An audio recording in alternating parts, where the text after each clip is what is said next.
Yoshinobu Yamamoto tells an entire nation, shh, and the Dodgers tie the World Series. It's one thing for UCLA to lose, but you can't lose by 50. And the Rams reportedly are finally looking to upgrade at cornerback. Good morning. I'm James.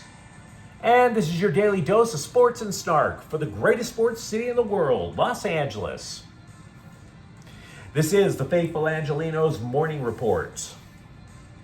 It's October 26, 2025. We added a new subscriber to the Angeleno Familia yesterday. Thank you for getting in on the ground floor. We're going to do our best to keep you informed.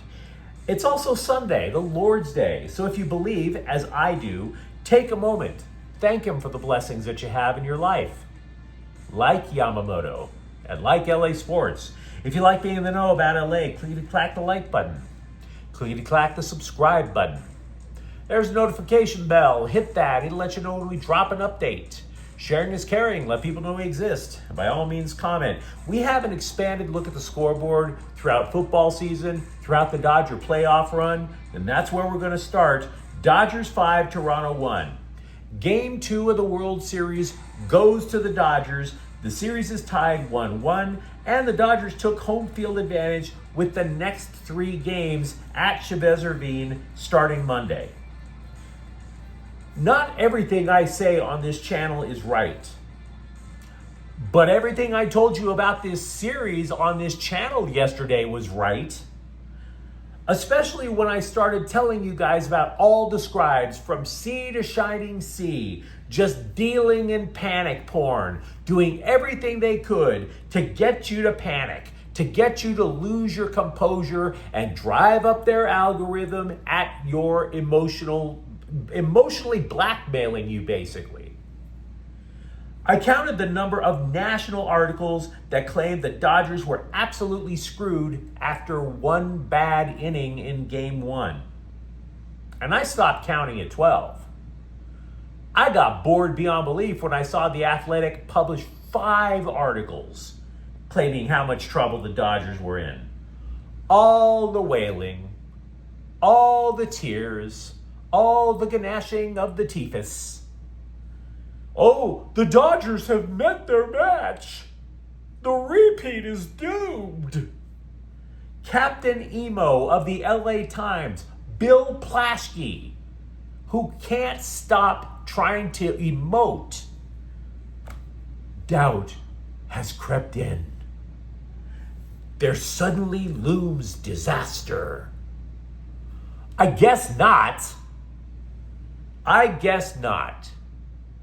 3 cheers for stoicism. 3 cheers for those who have a modicum of patience. Now, before we go into why it's not a good idea to panic, it goes without saying that Yoshinobu Yamamoto was absolutely untouchable last night. He's the first Dodger pitcher to throw a complete game in the World Series since Orel Hershiser in 1988. He is the first pitcher with multiple complete games in a single playoff run since Curt Schilling back in 2001. Yamamoto throws a complete game, 8 strikeouts, 4 walks. The only run the Blue Jays got was on a sac fly. And by the way, that sac fly started a streak of 20 consecutive batters that Yamamoto retired to end the game. Now, to be fair, Blue Jays starter Kevin Gausman also retired 17 consecutive batters. And of course, he's a former Giant, so please believe Gausman was not only the toast of Canada, but everybody in Scum Francisco. The problem, as I saw it, is that the Dodgers weren't taking pitches. Their game is to take pitches, to wear pitchers out, to wear out the entire pitching staff. Because Toronto's bullpen is every bit as sketch as LA's is. The Blue Jays' pen had a playoff ERA over 6. So in the 7th, Will Smith remembered how to approach an at-bat. He saw 5 pitches, then in comes the 6th pitch, and he smashes that one into the second deck. he saw pitches. 2 batters later, Max Muncy lifted the 5th pitch that he saw in that at-bat to the opposite field. 2 solo home runs, Gaussman gets yanked, the Blue Jays bullpen gets up even more, ball game. Just like that. And now, of course, these scribes will take their dose of panic porn and just spill it all over Canada. Because that's what boosts clicks. You lost home field advantage, now it's your turn to panic. Emotion is not over intelligence. It's intelligence over emotion. The emotional opinion was that the Dodgers would curl up into the fetal position and get the hell kicked out of them while scum Francisco laughed and Canada partied. That was the emotional take. The intelligent take was that the Dodgers are the defending champions, it's a veteran team, and they're not going to lose their bleep. And they didn't. LA is just 3 wins away from a repeat now. Meanwhile, second-ranked Indiana 56, UCLA 6. It's the Bruins' worst defeat since 2011, the second worst loss all time. Now, in yesterday's preview of the game, we mentioned how the one thing that the Bruins had going for it was pass defense. You know, perhaps if they could use that coverage to slow Indiana just enough and maybe, possibly, with the hand of God, have a chance. It never even got to that point. It never did. I was watching the game, and after about 6 minutes, I put in my notebook, they're either not ready or they're panicking. Then I put the pen down and just watched the ass kicking. Every play. It looked like they weren't ready when Nico Iamalava threw a horrible pick 6 on the first drive of the game. But it also looked like they panicked because they went for a fake punt in the first freaking quarter.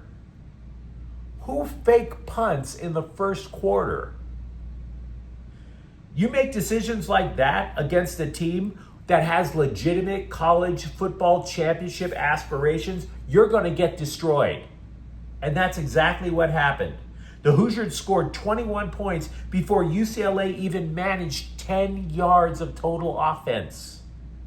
Now, for the record, the Bruins' pass defense was in fact a bright spot. If you could find any bright spots in a sewer. Heisman candidate Fernando Mendoza passed for only 168 yards, but who the hell cares? Not when you lose by 50. So, I know I have Bruin fans in the audience. I'm not saying this to make fun. We're going to get back to the bigger picture, okay? I can either rub everybody's nose in it or I can tell you what it actually means. Because they have a bye week to stew on this. For all the feel-goods that people have felt over Tim Skipper, over Jerry Neuheisel, all the feels, you cannot lose a football game by 50 points. You can't. I don't care how bad your talent level is compared to your opponent, you cannot lose by 50 points. You lose by 50, your ass is on thin ice.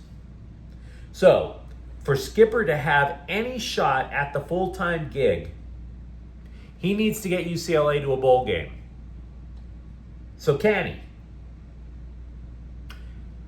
Not really. You usually need 6 wins to be bowl eligible. Sometimes you can get in with 5, but the barometer is 6. They have 3, and I'm skeptical that they get the remaining 3. Look, they're going to play at Ohio State. That's an L, right? That means that they would have to sweep the other 3 games.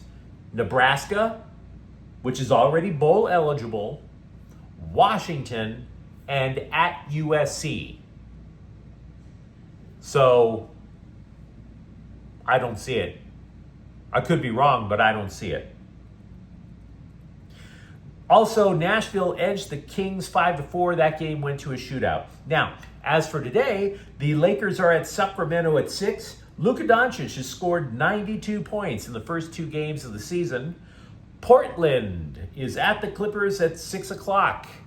Dare it be said to place your bets on that one. And the Kings are playing again today at Chicago at 4.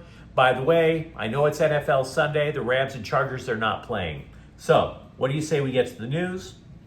The Athletic is reporting that the Rams are finally at work to add to the defensive backfield, specifically cornerback. The Rams and 3 other teams are making calls around the NFL to see what they can rustle up in a trade.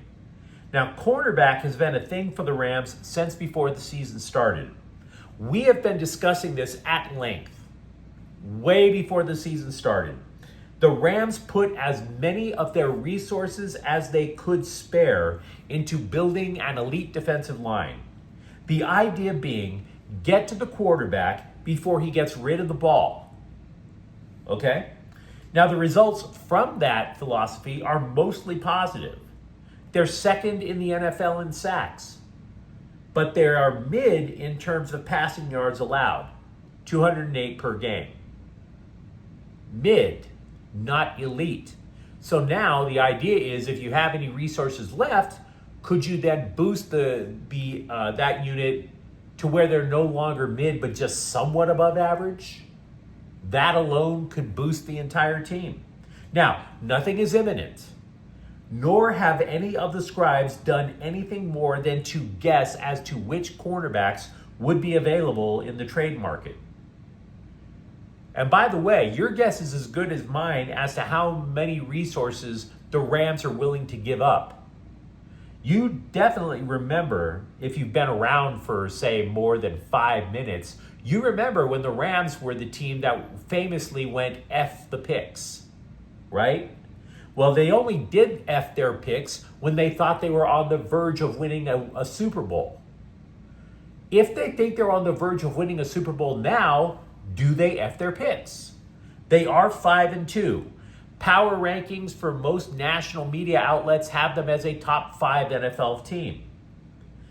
When the Rams were Super Bowl contenders, they gladly gave away a lot of draft picks for game-changing defensive backs.